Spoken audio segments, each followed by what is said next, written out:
Like کریں، subscribe کریں، bell icon کو دبائیں تاکہ ہماری ویڈیو سب سے پہلے آپ کے پاس پہنچ سکے۔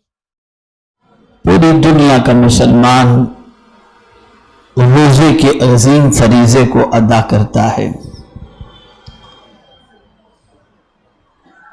لیکن ایسے میں بھی بہت سارے نوجوانوں کے بارے میں اور بہت سارے لوگوں کے بارے میں جانتا ہوں کہ اس مقدس مہینے میں بھی یعنی ماہ رمضان شریف میں بھی وہ کہتے ہیں ہم سے بھوک برداشت نہیں ہوتی اور وہ روزہ نہیں رکھتے، اور بہت سارے بچے ایسے بھی ہوتے ہیں جن پر روزہ فرض نہیں ہے، پھر بھی وہ روزے کو رکھ کر کے اللہ عز و جل کی خوشنودی حاصل کرنے کی کوشش کرتے ہیں۔ ہر ایک چیز کا کوئی نہ کوئی انعام رکھا گیا ہے۔ نماز کا بھی انعام ہے، روزے کا بھی انعام ہے، حج کا بھی انعام ہے، زکوٰۃ کا بھی انعام ہے، کار خیر کا بھی انعام ہے۔ آج مجھے آپ کو بتانا ہے کہ روزے کا انعام کیا ہے۔ اگر کوئی بندہ ماہ رمضان کے روزے رکھتا ہے تو اللہ تعالیٰ اس کو انعام میں کیا عطا کرتا ہے۔ بخاری و مسلم کی حدیث ہے، آقا کریم صلی اللہ تعالی علیہ وسلم ارشاد فرماتے ہیں، ہر عمل کے سلسلے میں اللہ 10 گنا سے زیادہ 700 گنا تک اجر عطا فرماتا ہے۔ کوئی بھی نیکی آپ کر لو، یہ اس کی شان کریمی ہے، کسی نیکی کا 10 گنا دے دیا، کسی کا 20 گنا دے دیا، کسی کا 30 گنا دے دیا، اور بڑھا کر کسی کا 700 گنا تک کر دیا۔ لیکن حضور صلی اللہ علیہ وسلم نیکی کا اجر 700 گنا بتا کر یہ فرماتے اس میں روزے کو شامل مت کرنا، روزہ تو اس سے الگ ہے، مگر روزہ، سرکار فرماتے مگر روزہ۔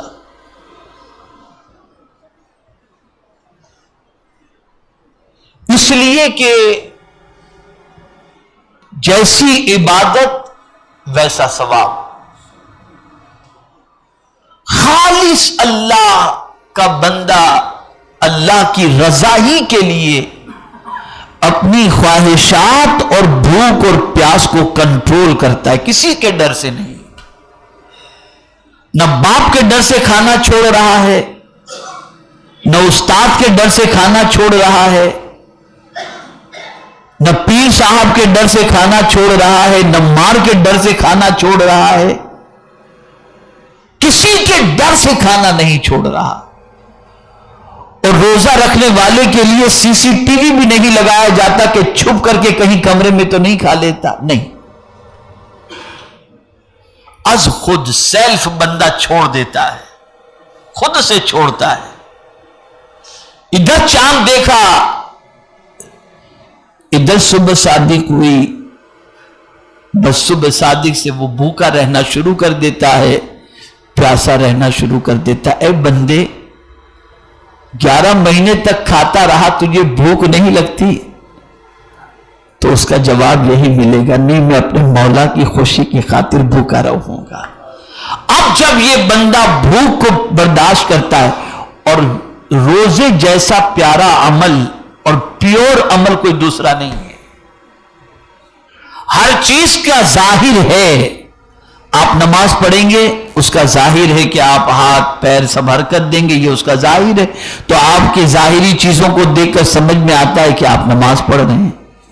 حج کے لیے آپ نے احرام باندھا ہے، آپ عرفات مینا کی طرف بڑھ رہے ہیں، عرفات کی طرف بڑھ رہے ہیں، یہ ساری چیزوں کو دیکھ کر سمجھ میں آتا ہے، اس کا ظاہر دیکھ کر اگر کوئی یہاں سے احرام پہن کر کے نکلا، آدمی فوراً سمجھ جائے گا یہ عمرہ کے لیے جا رہا ہے، اور حج کا موسم ہوگا تو آدمی سمجھے گا حج کے لیے جا رہا ہے، تو ظاہر نظر آتا ہے۔ زکوٰۃ کا بھی معاملہ یہ ہے کہ اس میں بھی ظاہر نظر آتا ہے کہ آپ کسی کو دو گے، کوئی لے گا، لیکن روزے کا کوئی ظاہر نظر نہیں آتا، کوئی ظاہر نظر نہیں آتا۔ آپ بھوکے ہیں پیاسے ہیں آپ جانیں اور آپ کا رب جانے، تیسرا کوئی نہیں جانتا۔ جب اتنا پیور عمل ہو کہ سوائے خدا کے کسی کو دکھانے والا معاملہ نہ ہو، تو اس پیور عمل پر مولا کی رحمت کو پیار آتا ہے، اور پھر ارشاد فرماتے ہیں میرے بندے غم نہ کر، میں تجھے بتاتا ہوں، میرے لیے تو نے بھوک اور خواہش کو قربان کیا نا، اب تجھے بدلہ بھی بتاتا ہوں۔ تو ارشاد میں فرماتا ہے کہ روزہ میرے لیے ہے اور میں ہی اس کا بدلہ عطا کروں گا، اور ایک روایت میں یہ ہے وَأَنَا أُجْزَى بِهِ کہ روزے رکھنے والے کو بدلے میں خدا مل جائے گا، خدا مل جائے گا، یعنی میں مل جاؤں گا، اللہ مل جائے گا روزہ رکھنے والے۔ اتنا بڑا انعام ہے روزے کا، اور اتنا پیور عمل ہے روزہ، اور اسی لیے روزے کو ضائع نہ کیا جائے، روزے کو خراب نہ کیا جائے، روزے کو برباد نہ کیا جائے۔ اتنی محنت تم نے کی، بھوک اور پیاس برداشت کرنے کی، اب اس کی برکتوں کو حاصل کرنے کی بھی تمہیں کوشش کرنی چاہیے۔ اور اس کی برکتیں کیا ہیں اور اس کی برکتیں کیسے حاصل ہوں گی؟ تو پہلی چیز حضور صلی اللہ علیہ وسلم نے فرمائی زبان کو جھوٹ سے بچانا۔ یوں تو ہمیشہ جھوٹ نہیں بولنا چاہیے، لیکن روزے کی حالت میں تو بالکل جھوٹ مت بولو، کنٹرول ایک دم بالکل جھوٹ۔ روزے کی حالت میں جھگڑا نہ کرو، ایک دم کنٹرول اپنے آپ پر۔ روزے کی حالت میں غیبت نہ کرو، ایک دم کنٹرول کرو اپنے آپ پر۔ اور اگر کوئی شخص روزہ بھی رکھتا ہے اور پھر جھوٹ بھی بولتا ہے، غیبت بھی کرتا ہے، تو پھر میرا رب فرماتا ہے کہ مجھے اس کی کوئی حاجت نہیں ہے کہ تم بھوکا رہے یا پیاسا رہے۔ پھر وہ روزے کی برکت، اللہ بھوکا اور پیاسا رکھنے کے لیے روزہ تھوڑی فرض کیا ہے، روزہ اس لیے فرض کیا تاکہ تم پرہیزگار بن جاؤ، متقی بن جاؤ، تمہاری بری عادتیں نکل جائیں اور تمہیں اچھی عادتوں کا تمہیں عادی بنانے کے لیے روزہ رکھا گیا۔ اب اگر کوئی شخص روزے کی حالت میں جھوٹ سے بچتا ہے، غیبت سے بچتا ہے، جھگڑے سے بچتا ہے، برائی سے بچتا ہے، تو پھر اس بندے کی زندگی نکھر جاتی ہے، اور اس بندے کو روزے کی برکتیں ایسی نصیب ہوتی ہیں کہ ماہ رمضان کے گزر جانے کے بعد بھی وہ اپنے آپ کو برائی سے بچانے کا عادی بن جایا کرتا ہے۔ تو روزہ بہت اہم عبادت ہے، اور ماہ رمضان المبارک کے روزوں کی عظمتوں کا کیا کہنا، وہ اگلے سال کے گناہوں کو معاف فرما دیتا ہے۔ اور اس کی تاثیر یہ ہے، اس کی تاثیر یہ، اللہ اکبر، اور اس کی برکت یہ ہے کہ آقا کریم صلی اللہ علیہ وسلم نے کتنا پیارا انعام بتایا۔ میرے آقا صلی اللہ علیہ وسلم فرماتے ہیں کہ روزے دار کو اللہ 2 خوشیاں عطا فرماتا ہے۔ کتنی خوشیاں؟ 2 خوشیاں۔ ایک خوشی اسے افطار کے وقت ہوتی ہے، یہ تو دنیا میں ہو گیا۔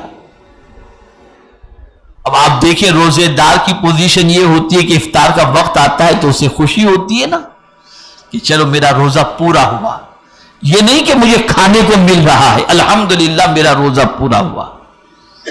تو وہ افطار کے وقت جو اسے خوشی ہوتی ہے، یہ دنیا کی پہلی خوشی ہے۔ اور دوسری خوشی جانتے ہیں، کوئی درمیان میں دوسری باتوں کا تذکرہ نہیں، ڈائریکٹ دوسری خوشی اللہ کے رسول صلی اللہ علیہ وسلم فرماتے ہیں کہ روزے دار کو دوسری خوشی یہ نصیب ہوگی کہ اسے مولا کا دیدار نصیب ہو جائے گا۔ یعنی ایک افطار کو دیکھنا، اللہ کے رزق کو دیکھ کر افطار کے وقت اسے خوشی ہوتی ہے، اور دوسرا روزی دینے والے خدا کو دیکھ کر قیامت میں اسے خوشی ہوگی. پتہ یہ چلا کہ میرے پیارے آقا صلی اللہ تعالی علیہ وسلم کے پیارے دیوانوں، روزہ بہت بڑی عبادت ہے، اسے ضائع مت کرو، اسے خراب مت کرو. ڈھال ہے روزہ، سرکار صلی اللہ علیہ وسلم نے فرمایا. بلکہ فرمایا روزے کی حالت میں اگر تم روزے کی حالت میں ہو، کوئی جھگڑا کرے تو اسے ہاتھ جوڑ کر کہہ دو بھائی میں روزے سے ہوں. جھگڑا کرنے مت چلے جاؤ، تم ہاتھ جوڑ کے منع کر دو میں روزے سے ہوں. رک جاؤ، تم اپنے آپ کو روک لو. اس لیے کہ روزے کی حالت میں یہ چیز زیب نہیں دیتی. اور پھر روزے کا حال کیا؟ یہ گناہوں کو جلا دیتا ہے.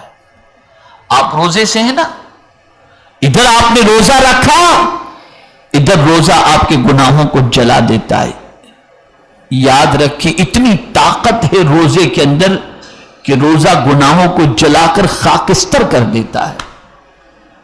اور آپ روزے سے ہوتے ہیں نا، یا ہم لوگ سب روزے سے ہوتے ہیں تو جگر اندر سے جلتا رہتا ہے. جگر جو ہے نا وہ بھی اندر سے جلتا ہے، اور اس کے جلنے ہی کی وجہ سے آپ دیکھتے ہیں کہ افطار کے وقت آدمی سب سے پہلے کیا کرتا ہے؟ پانی پینے کی فکر کرتا ہے. وہ اندر سے جو جلن جگر کے جلنے کی ہوتی ہے. تو روزہ جگر کو بھی جلاتا ہے اور روزہ جو ہے گناہوں کو بھی جلاتا ہے. اس کی بڑی تاثیر ہے.